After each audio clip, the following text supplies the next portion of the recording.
Lep pozdrav, spoštovane gledalke, cenjeni gledalci Slovenije Bistriške kabelske televizije ob vstopu v oktober ali listopad.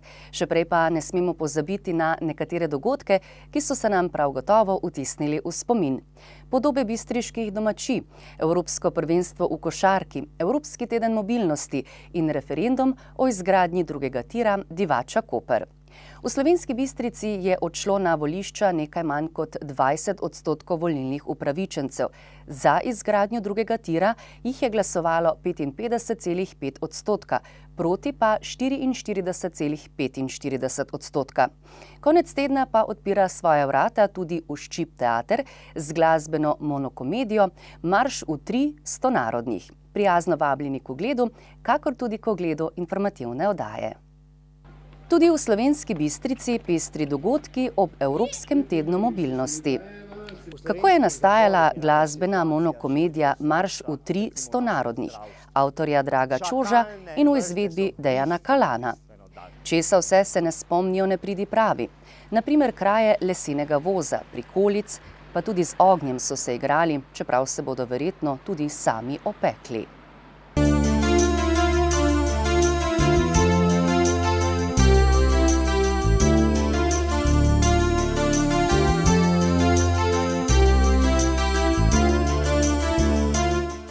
V rubriki Lokalne novice nekaj več o preteklih in prihajajočih dogodkih.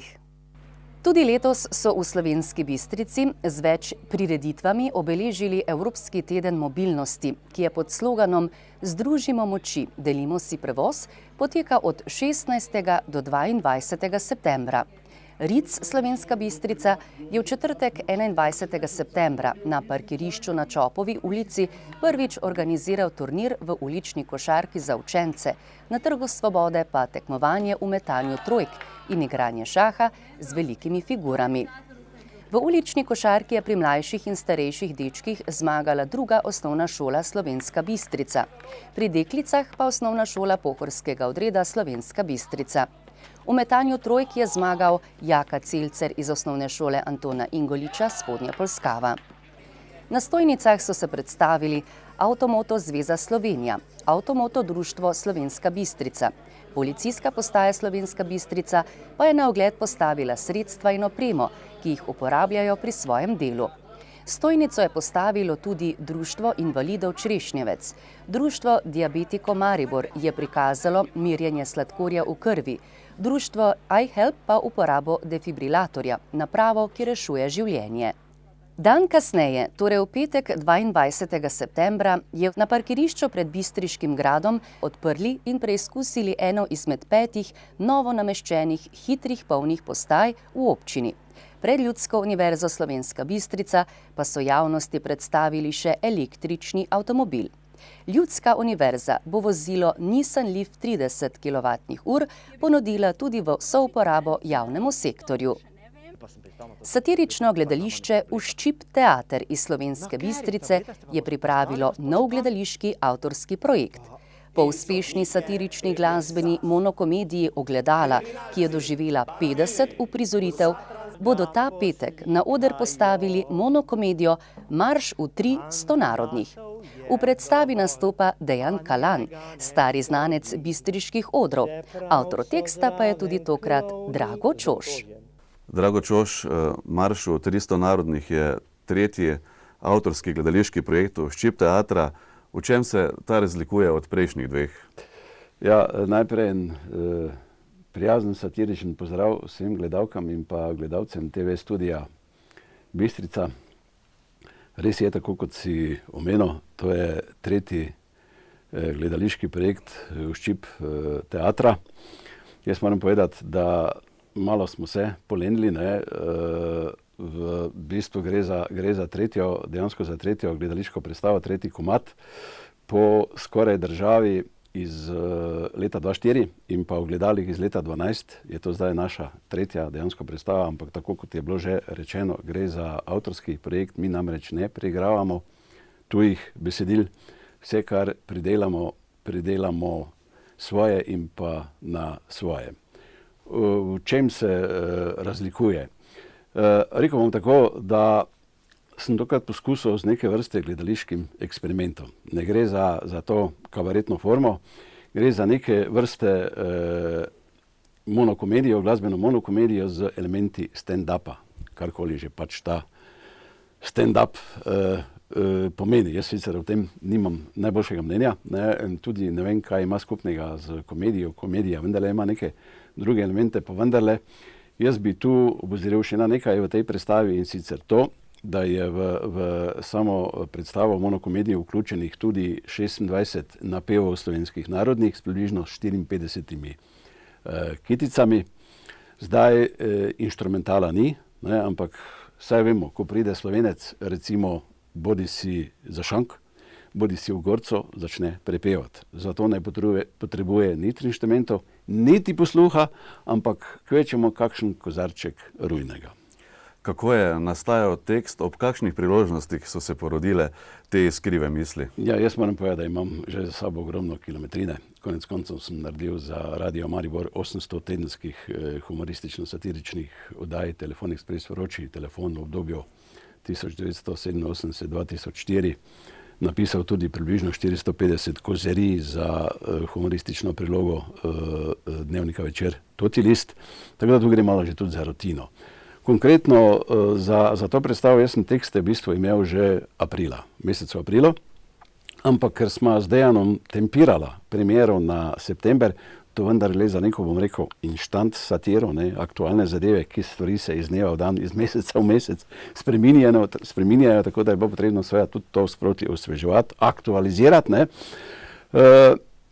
Ko že rečeno, napisano je bilo relativno hitro, tudi ti napevi, to je konec koncev neke vrste obrt. Tematika je pravzaprav dokaj zahtevna. Kakšna so torej pričakovanja pred premiero? Kaj pričakuješ od občinstva? Zdaj bom rekel, da zdaj jaz ne vem kaj, ne pričakujem. Želim, da predstavo sprejmejo, da se malo nasmejijo, da tudi odnesejo kaj, konec koncev nosi tudi neko sporočilnost. V bistvu gre za neko satirično parodijo na aktualna družbena dogajanja, pojave, osebnosti. Če bomo z Dejanom uspela prizoriti oziroma ponoviti predstavo 20-30krat, bomo zelo zadovoljna, nič ne bomo jezna, če se bo to zgodilo isto, kot se je zgodilo z ogledali, se pravi Abraham, 50 predstav, tudi če bo kakaj več, hvala Bogu, da je bila pa neka pretirana pričakovanja, v bistvu pa ne, jaz sem vendarle že malo rutinerija na tem področju. Smo pa oba, kar bom rekel, pozitivno nastrojena glede premiere, reprize in pa potem seveda tudi, jaz moram tu omeniti še to, da je Dejan zelo intenzivno delal skoraj 3 mesece, 2 meseca in pol, in to je zdaj prvič, da je sam na odru, v vseh njegovih prejšnjih predstavah je bil del ansambla, del neke ekipe, tu je pa vse tokrat na njegovih plečih. Sam je, one man band, ampak konec koncev sem ga tudi malo s tem potolažil, da tudi avtorskih honorarjev, igralskih honorarjev ne bo treba deliti. Drago Čoš, hvala in seveda uspešno izvedbo vseh teh predstav vnaprej. Hvala tudi tebi in pa seveda vsi prijazno vabljeni tako na premiero, ki bo v petek 29. septembra v DPD Svoboda in pa potem v nedeljo 1.10. še repriza, prav tako v DPD Svoboda.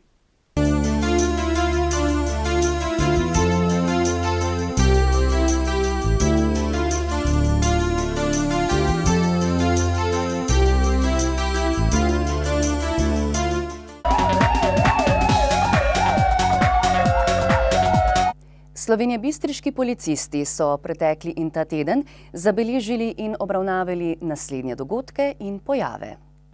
S področja kriminalitete je bilo obravnavanih 19 kaznivih dejanj, od tega 9 tatvin, 5 poškodovanj tuje stvari, požig, mučenje živali, povzročitev splošne nevarnosti in druga dejanja.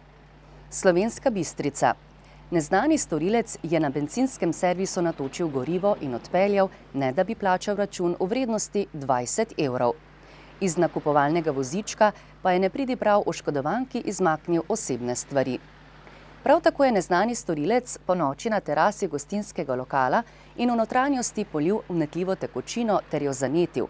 Škode je za okoli 10 000 evrov. Nekdo se je lotil tudi cerade polpriklopnika tako, da jo je prerezal, lastnika pa oškodoval za 4 000 evrov. Modrič. Neznani storilec je poškodoval pnevmatike na parkirnih avtomobilih, medtem ko so lastniki nabirali gobe. Čerešnjevec. Z dvorišča stanovanjske hiše je neznani nepridiprav odpeljal prikolico, vredno 3000 evrov. Zgornja Polskava. Nekdo je vlomil v bencinski servis in okradel za 4000 evrov cigaret. Z področja prometne varnosti so policisti obravnavali 12 prometnih nesreč, podali 3 obdolžilne predloge, izdali 43 plačilnih nalogov in začasno odvzeli 9 vozniških dovoljenj. Zaradi kršitev javnega reda in miru so posredovali 4-krat. Policisti opozarjajo vse uporabnike kmetijskih površin, da očistijo svoja vozila, ki prihajajo s pol na ceste, saj bodo s tem preprečili prometne nesreče, ki so posledice onesnaženega vozišča.